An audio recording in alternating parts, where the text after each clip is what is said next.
I just file it out. And I doubt that it took more than 10 thousandths out of there. It's not a lot. Make sure this is clean before you put it back on. The key does not hold that flywheel from turning. All it is an alignment tool. Okay? It's an aluminum key. It's not holding anything from turning. The taper is what locks it down and keeps it from turning. If you don't get it tight enough, you'll shear it for sure. Right? Get our nut started. And all I'm doing is holding it as tight as I can in an advanced position. Right?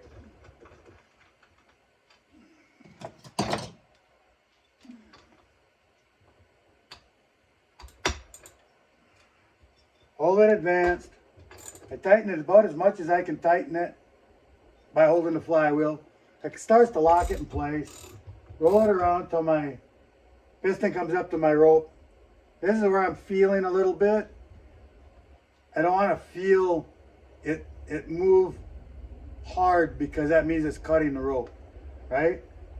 I want it to be solid there. And make it tight.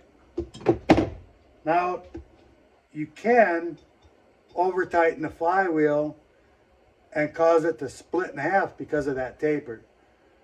It's just aluminum flywheel. So you have to use your head.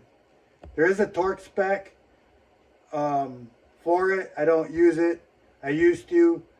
I like them just a little tighter than the torque spec. I don't remember the torque spec. It's been a long, long time since I've done it. And I don't have flywheels coming loose. I've never had a flywheel break. But it can happen. The possibility is there.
Did I do carburetor yet? The muffler yet? When I put the cover on, I gotta set this in there. You can see that I'm gonna have to trim a little of the top cover away. And the other thing is that you trip the brake, it can touch that deflector that I put on there. And if you really flex that hard, it's possible for the back edge of the brake to go over that deflector. In normal operations, it won't happen. But if you have a really hard kickback and you hit that handle really hard, or something hits it hard, right, it can flex it enough to push it over the top of that deflector, and then it's caught. I just take a piece of sheet metal, lay it down in there, in between the deflector and the brake lever, and work it back off. It's very easy to do. I mean, you guys could maybe do it with a scrunch or something, but a piece of sheet metal would be a better way of doing that. I could notch that brake so it won't do that, but it's a safety device, and I'd rather not mess with it. I had one guy get caught once. Called me up, asked me how to get it back off of that piece of sheet metal. Worked really well. Took him a minute. In the woods, it's kind of a pain. I get it. If the customer wants to cut that piece of plastic out to clear that, if it becomes an issue for him, that's up to him. It's his saw. It's his safety device, not mine. But I won't mess with it. I would rather use the little sheet metal idea. I can't put the port on the side in here. There's not enough room, and with that shape, it blows all the heat right onto the brake lever. So I don't do that either. I'm better on top. I don't want it on the front. And I open up the stock one absolutely as far as I can get it, right? And that's the best chance I've got. The deflector I put on the top does not blow the heat onto the brake lever, handguard, whatever terminology you want to use here. And it's the best option for this saw. So there will be a little notch in the cover here. It's not a big deal. It's not a big problem. But the only issue I've seen with these is, overextending the brake lever. And like I said, in normal use, tripping it back and forth, it doesn't catch. But if you push one hard and flex it enough, then it will. So just one of them things that's out there.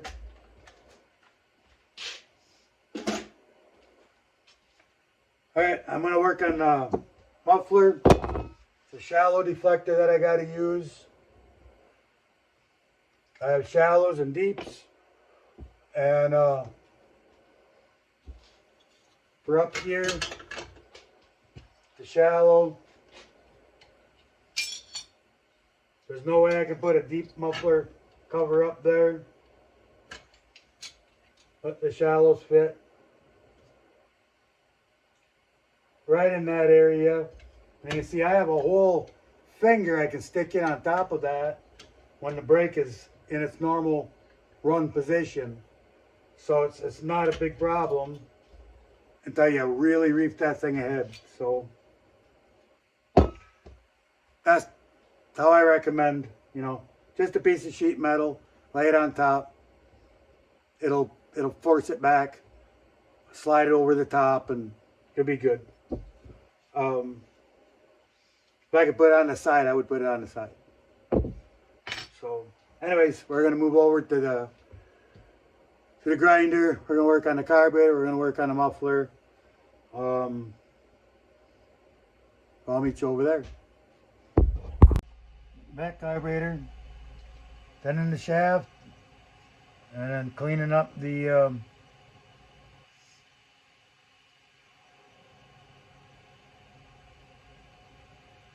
inside of the bore, venturi area. Usually, you know, the carburetor has a half seam. It's cast in two halves, front, back, pull it apart. It usually leaves a casting line inside of the venturi, and I like to clean that up and thin the shafts. So that's what we're doing there.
It's a divided carburetor, so I kind of send the shaft down to that divider.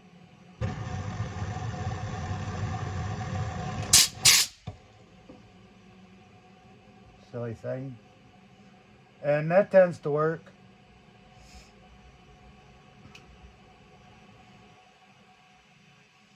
On the other side, I can't really do that. So I just thin it like I normally do.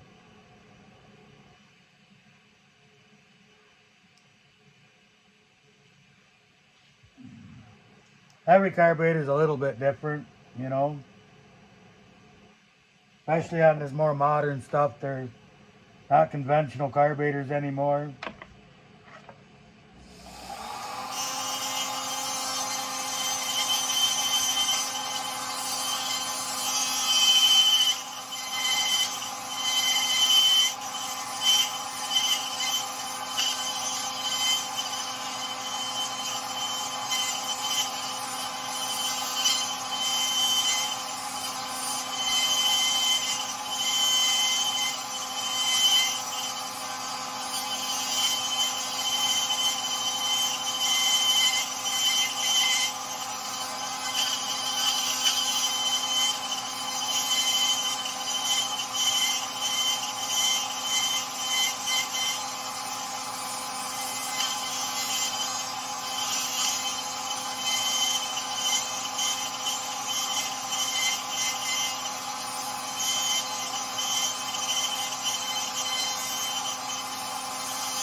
That's it for the carburetor. I'll get the muffler here.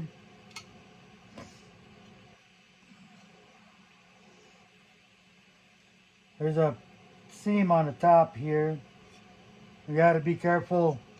The screen's kind of there, and you got to leave enough room in there. I'm gonna weld nuts on the inside of this one, and we gotta leave a little room in there just to get the nut in there. Even if it was a rivet nut, we still gotta leave a little room for that. And so there's a seam on the top for this muffler cover, and it's kind of that's kind of the spot where I need to drill a hole.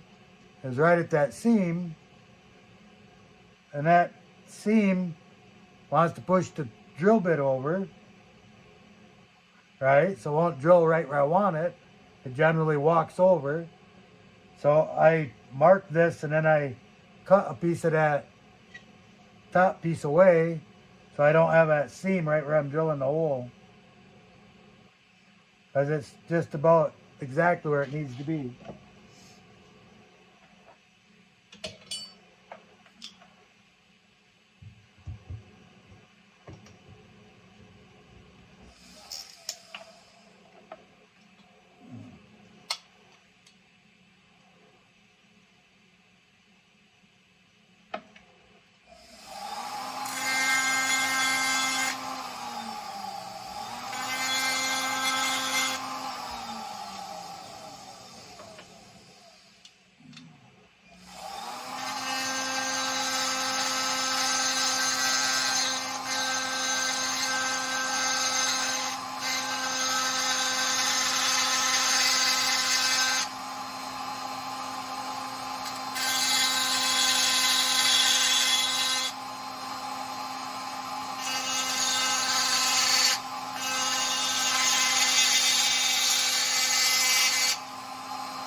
We're still pretty close to a spot weld. Spot weld messes with you on a drill.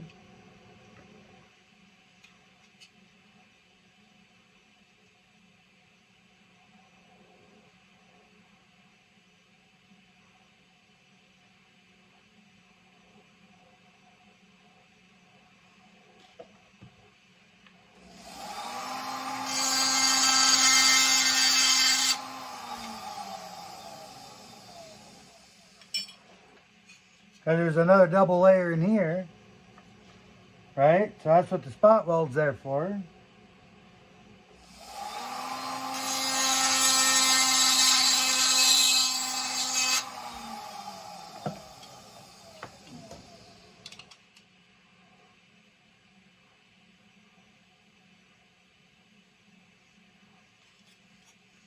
We'll try that, see what happens.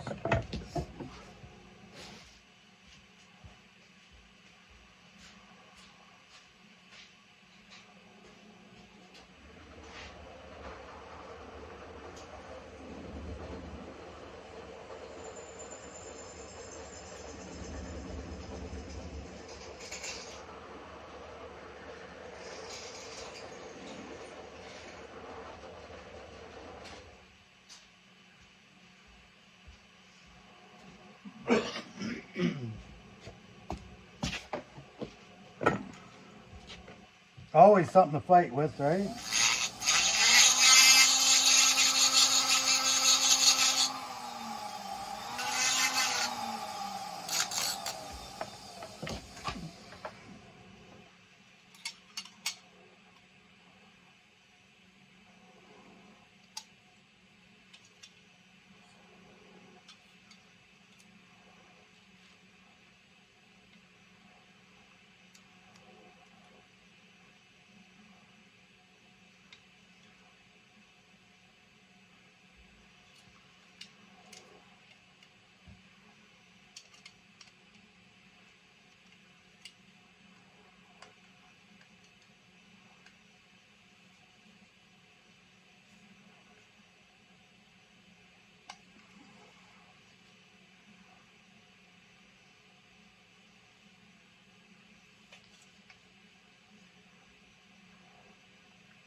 I was asked why I use 5mm hardware instead of 4mm hardware.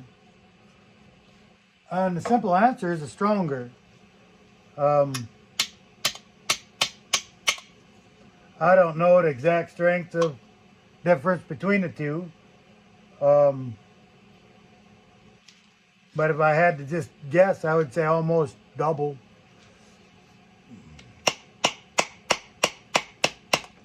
See a lot of Husqvarnas put their screens in. They use a 4mm screw.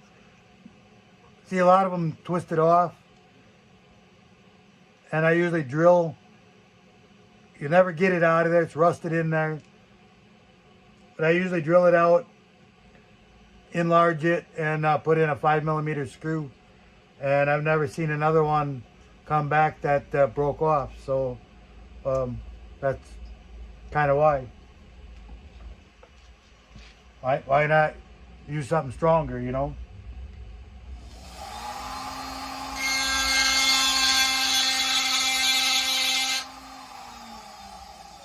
Of course, we don't need a 1/2-inch bolt, right?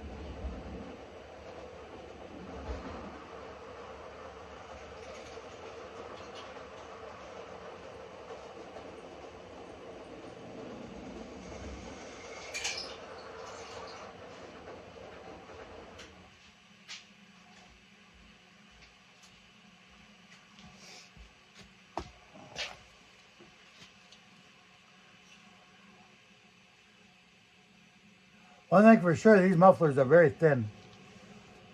I don't know the gauge, but it's thin. There's not, you know, so is the other ones. It's very, very thin.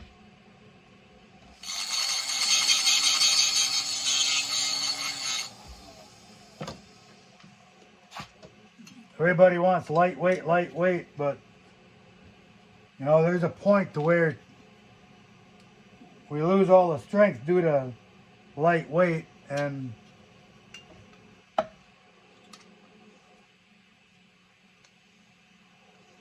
same guys that are screaming about wanting saws light are the same guys that are complaining about the saws that break, you know. I've watched that for a long time on the internet.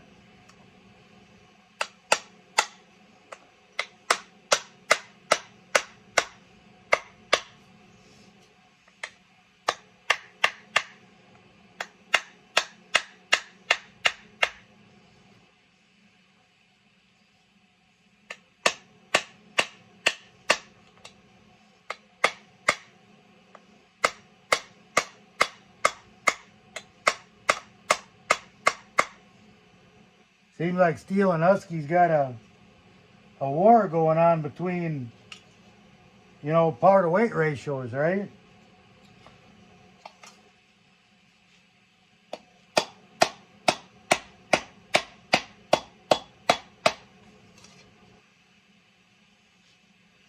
Brings up, you know, that topic comes up quite often in you know, forums and Facebook and YouTube and wherever, you know, power to weight ratios.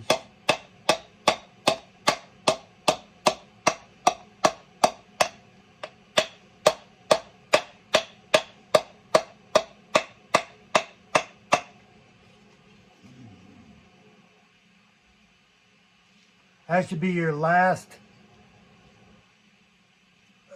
the least important thing in a chainsaw. You know?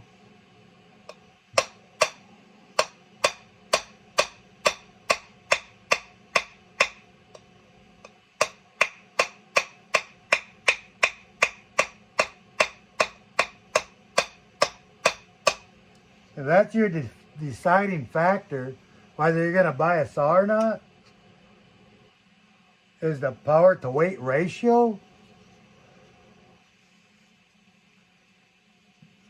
That blows my mind.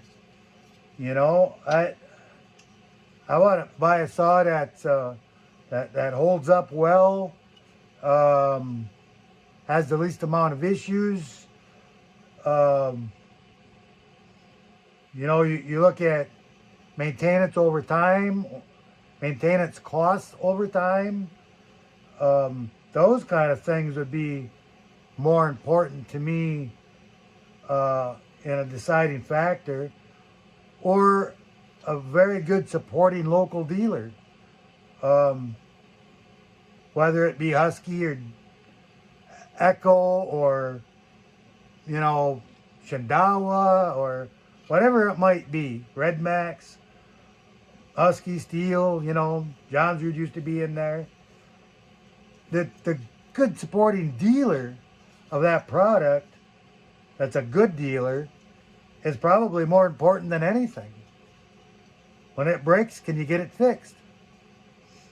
You know?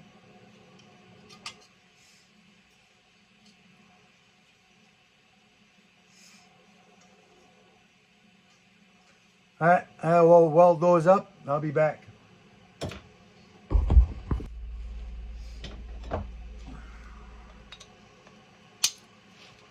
Not them welded in there.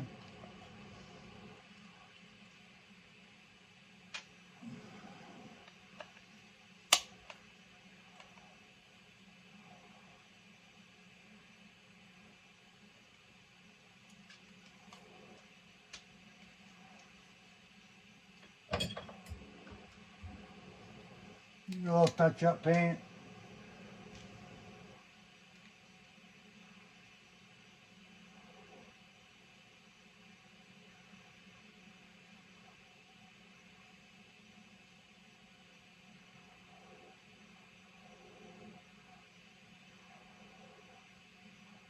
Paint sticks are pretty nice when they're new, but they get a little older, then they get kind of dry and hard, and they don't hold the paint quite right anymore. But they do a decent job. You know, I can touch up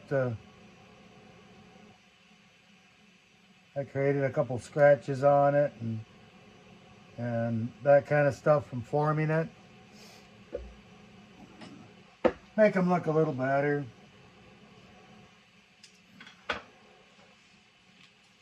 All right, we got some weld splatter in there to take care of. Chase all that stuff out. Usually doesn't take too much.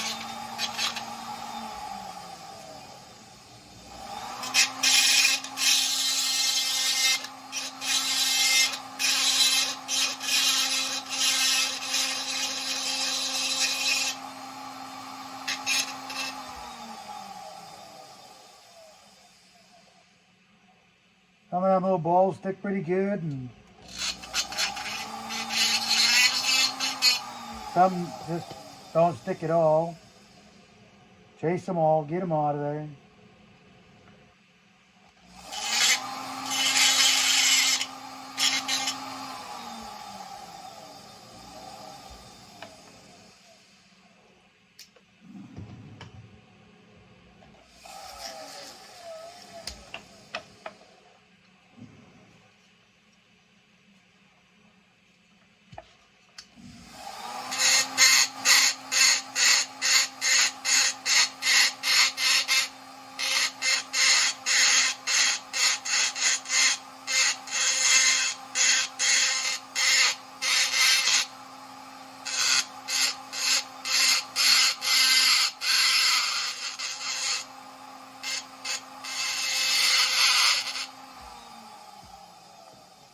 Oh, ugly spot, I'll clean that up.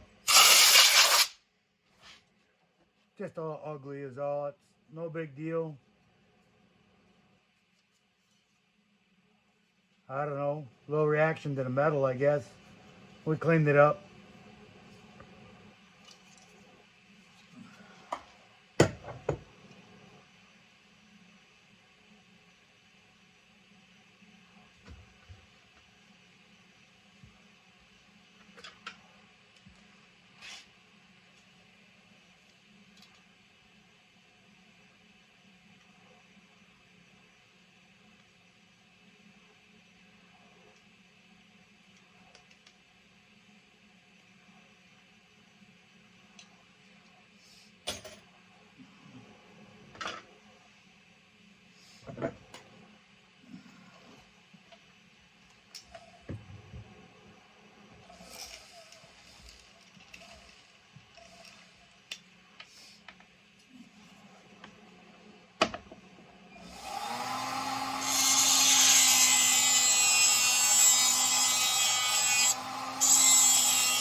Times when you put that, weld that nut in there, screw in there, you know, it's pushed to one side or the other,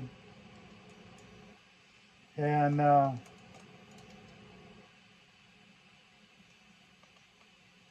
yeah, relieve the muffler just a little bit, just a little bit.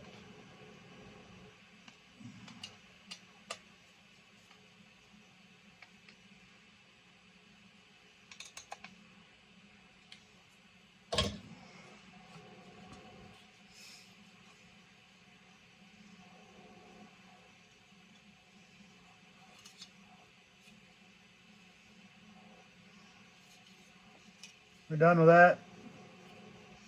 First, put a big hole up in there. All looks good. Continue putting things together. All right, we can keep going together. Always a good time to pause again. Look at what you got. Look what needs to go onto it. Don't forget things.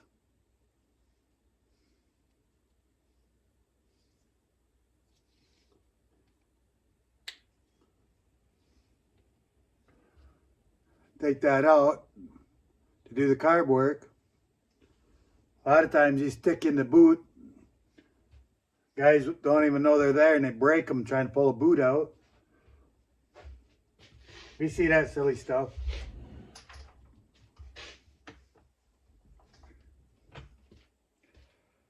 Things happen.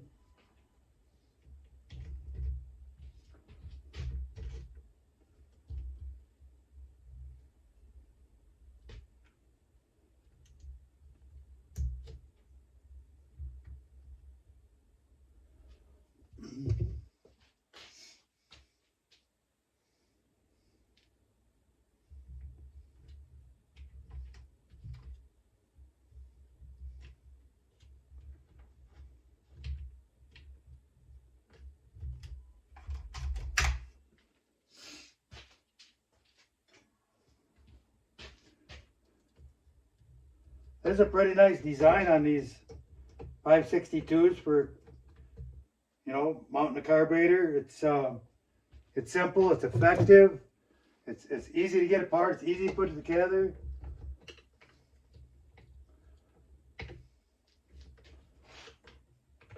You don't even have to mess with switch wires. It's all done with contacts. It works great. Every one of them should be this way.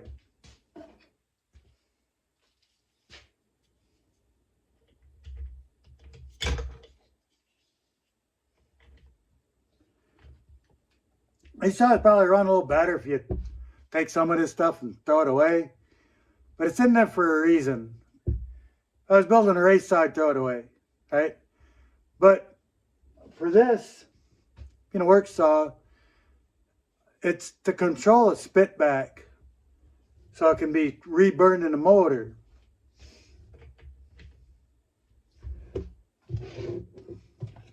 And it doesn't soak up your air filter. A wet air filter cannot pass as much air as a dry air filter.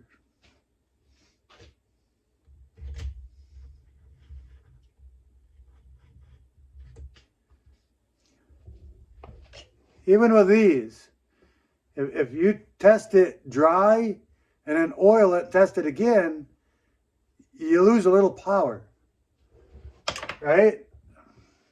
But of course it's designed to be oiled, so it's you best to oil it. That's pretty much why everybody's gone, you know, to dry filters. We're not in such a dirty, you know, dusty, gritty, you know, like a dirt bike, ATVs in the dust and the dirt. Oiled filter's a must, right?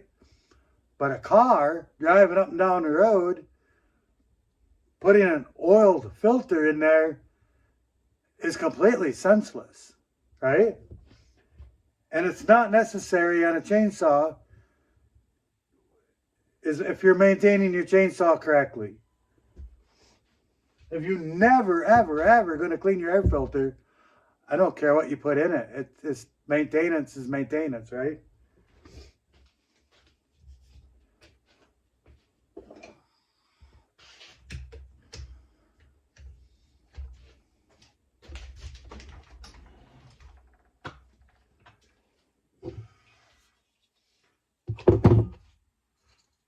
I got to trim this at all. Sometimes I do. No, that looks good.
I think I noticed this, 661 has muffler gasket. Nobody's had this saw apart. There's no gasket in there. I don't believe that, I've never believed that they were necessary. But, here they're not putting them in there at all right from the factory. Guys used to give me a hard time for leaving them out, but I've never felt they were necessary to have in there.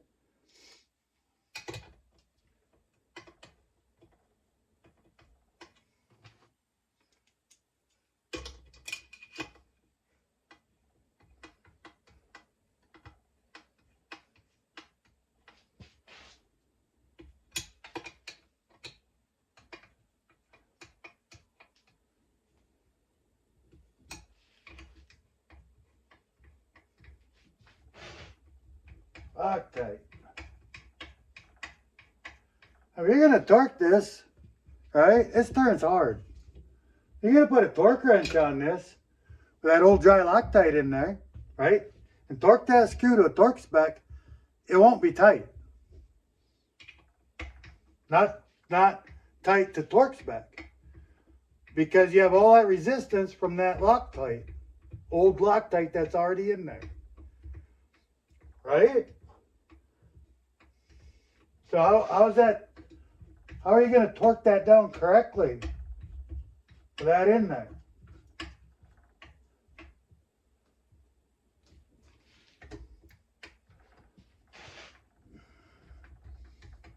Magnesium case. How many times can you run a tap through there to clean that Loctite out of there to get a proper torque spec? Keep putting Loctite in it each time you do it. Won't take long, and that tap, running a tap in there, a thread chaser in there, is still going to wear that magnesium out, eat up your threads slowly, but that's what it'll do.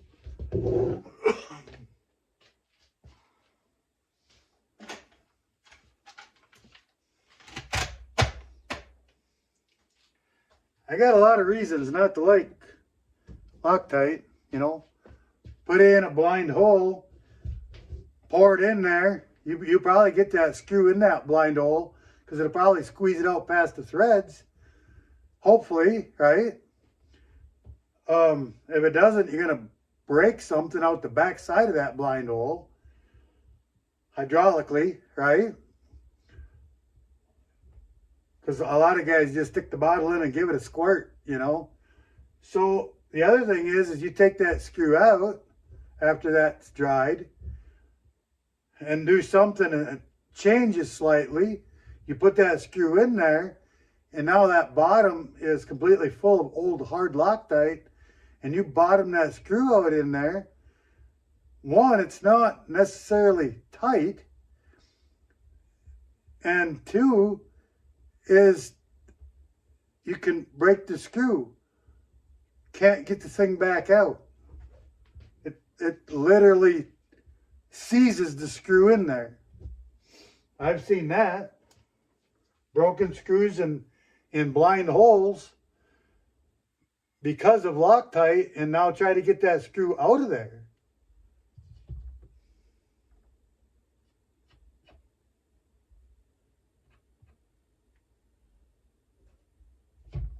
Guys that use Loctite haven't experienced that stuff yet. As long as they keep using it, they will. I had to notch that out a little bit.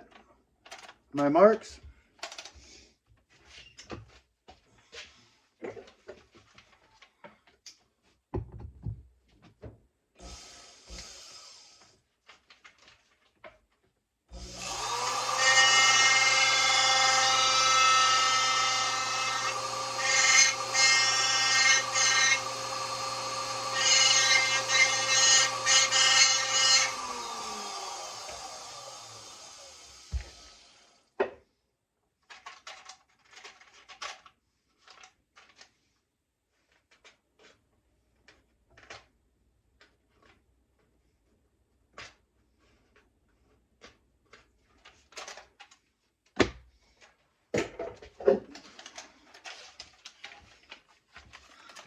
And I'll be into this more than once, but there's a ridge on this, and it's there for strength.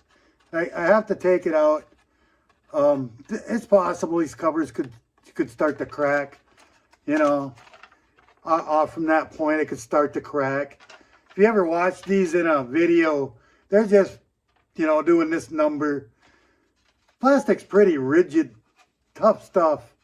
And like I said, it's possible, but I haven't seen any.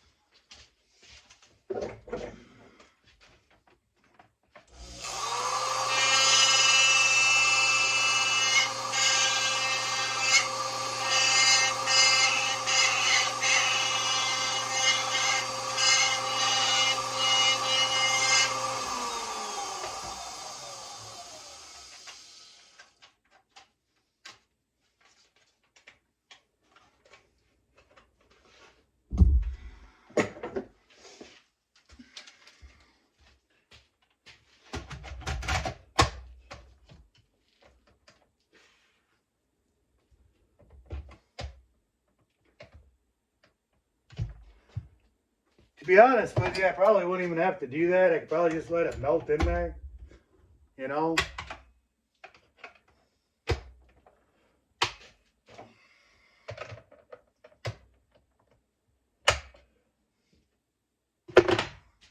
I just don't think that would look very nice.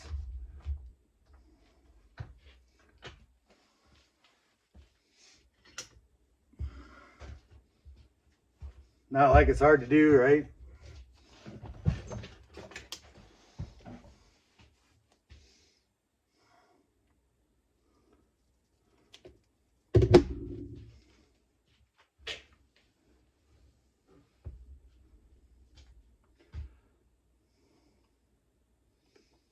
Time to put the horsepower on.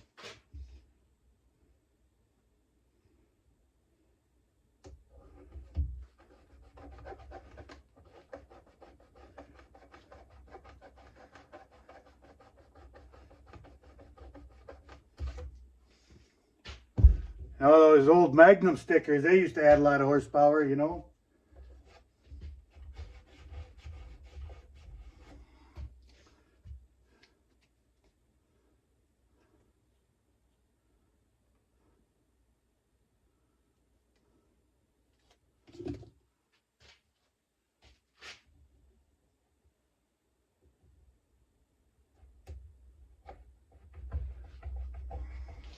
There was a porter years ago. I ran across one of his saws fairly early in my porting career, and he went as far as having the badges made up. And, you know, 044 Super Magnum, it said, or 064 Super Magnum. And it was back in that era when he was doing it. And I still have that, his cylinder, and I still have that tag somewhere set aside and saved. And of course, I kind of looked at his port work and what he done. And the only thing that I could tell he done in that cylinder was open up the intake port. I couldn't tell anything else had been done to that saw, other than he went as far as having those top tags made. No idea what he charged. Don't know. I never saw a 64 in person. I saw pictures of one. And I was told it was a guy out west. So that's all I know. I don't have a name. I don't have anything. And we're talking 30 years ago. I'm sure he's not around or doing it anymore, most likely anyway. But yeah, he had top, like the old 44 tag on top. He had those tags made and he swapped those out. When I first found it, I asked Steel about it, and they said there was never such a thing. But they wouldn't tell me that it was a porter, you know. All right, well, we're together, we're done. This one's ready to go to wood pile, cutting block, whatever you want to call it. So we'll be tagging that one on here and moving on. Till the next one.